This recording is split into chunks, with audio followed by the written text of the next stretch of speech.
Cyber fraud और आर्थिक अपराधों को रोकने के लिए विश्व के देशों में क्या रेगुलेशन बनाए गए हैं? वर्चुअल एसेट्स पर अलग अलग देश की क्या राय है? मनी लॉन्ड्रिंग और टेरर फंडिंग रोकने में आर्टिफिशियल इंटेलिजेंस कैसे कारगर हो सकता है?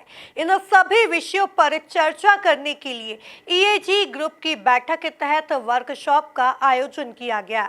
इस वर्कशॉप में इंदौर में आयोजित बैठक में शामिल देश के प्रतिनिधियों के अलावा वर्चुअल रूप से भी विश्व के अलग अलग देशों से प्रतिनिधि शामिल हुए। देखिए एक खास report. Money laundering, terror funding और साइबर फ्रॉड को रोकने के लिए ईएजी ग्रुप में शामिल देशों ने अलग अलग रेगुलेशन बनाए हैं। इसकी जानकारी देने के लिए इंदौर में आयोजित ईएजी बैठक में एक वर्कशॉप का आयोजन किया गया। इस वर्कशॉप में विभिन्न देशों के प्रतिनिधियों ने रेगुलेशन जारी करने के बाद आए बदलाव के अनुभव एक दूसरे से साझा किए। चीन ने भी वीडियो कॉन्फ्रेंसिंग के माध्यम से प्रेजेंटेशन दिया, जिसमें उन्होंने बताया कि वर्चुअल एसेट्स पर चीन में पूरी तरह से प्रतिबंध लगाया गया है। इसके अलावा वीडियो कॉन्फ्रेंसिंग के माध्यम से विश्व के अलग अलग देशों के प्रतिनिधियों ने अपने देश में लागू रेगुलेशन और एक्ट की जानकारी दी।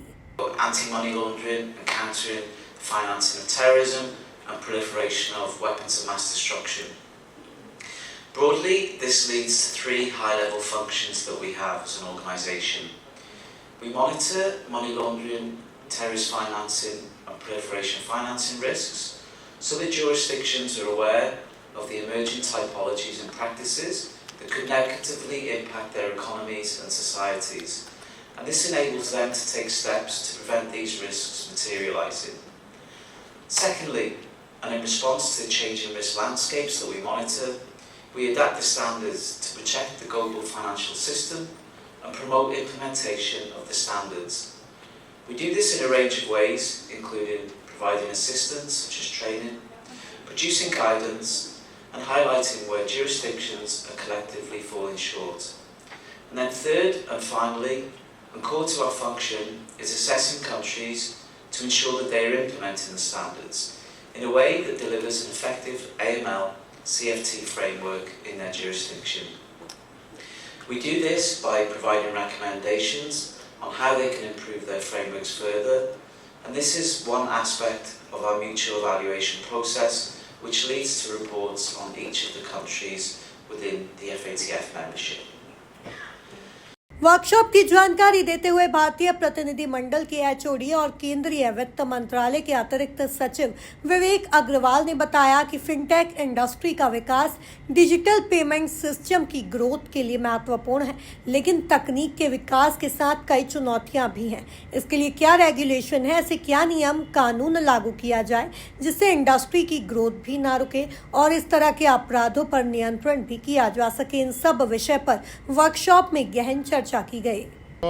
जो फिनटेक और वर्चुअल एसेट सर्विस प्रोवाइडर्स का कंप्लायंस फ्रेमवर्क है AML CFT के लिए, उसका वर्कशॉप में जो ये फिनटेक की कंपनीज आई हुई हैं वो अपना प्रदर्शन कर रही हैं और डिफरेंट जो चैलेंजेस हैं टेक्नोलॉजी अडॉप्ट करने के, उनके ऊपर चर्चा के लिए आज वर्कशॉप हो रही है। विवेक अग्रवाल के अनुसार इस पूरे संदर्भ में आर्टिफिशियल इंटेलिजेंस की महत्वपूर्ण भूमिका है। डेटा एनालिसिस करना हो या जानकारी एकत्रित करना हो, इसमें आर्टिफिशियल इंटेलिजेंस काफ़ी कारगर है और इसके सकारात्मक परिणाम भी सामने आ रहे हैं। भारत का जब इवैल्यूएशन हुआ तो भारत, जैसे आपने देखा होगा कि विश्व की 75% कंट्रीज़ और जुरिस्डिक्शंस ऐसी हैं जो इस पर्टिकुलर रिकमेंडेशन से नॉन कंप्लायंट हैं या पार्शली कंप्लायंट हैं, पर जो 25% कंप्लायंट और लार्जली कंप्लायंट जुरिस्डिक्शंस हैं उनमें भारत को भी आंका गया है। तो भारत आज की तारीख में रिकमेंडेशन 15 से कंप्लायंट जुरिस्डिक्शन है और इस कंप्लायंस के लिए जो हमने रेगुलेटरी फ्रेमवर्क बनाया है उसमें हमने फिनटेक्स जो हमारी कंपनीज थी उनको तो रेगुलेट किया ही था। रिजर्व बैंक ऑफ इंडिया ने पेमेंट एग्रीगेटर्स और पेमेंट गेटवेज़ को रेगुलेट करने के लिए मास्टर सर्कुलर और गाइडलाइंस जारी की, जिससे हमने उस सेक्टर को पूरी तरह से कवर किया। उसके अलावा जो वर्चुअल एसेट सर्विस प्रोवाइडर्स हैं उनके लिए मार्च 2023 में prevention of money laundering act में नोटिफिकेशन जारी की गई, जिसमें वास्प को भी डेजिग्नेटेड रिपोर्टिंग एंटिटी घोषित किया गया। उनको रिपोर्टिंग एंटिटी घोषित करने के बाद उनका FIU से उनका जो रजिस्ट्रेशन है उसको कंपलसरी किया गया है। तो अगर कोई वर्चुअल एसेट सर्विस प्रोवाइडर भारतीय कस्टमर को सर्विस देता है तो उसका FIU में रजिस्ट्रेशन कंपलसरी है। उसमें जितने भी वॉलेट होल्डर हैं, अगर किसी पर्सन का वॉलेट है तो उस वॉलेट के होल्डर का KYC और CDD किया जाना ज़रूरी है।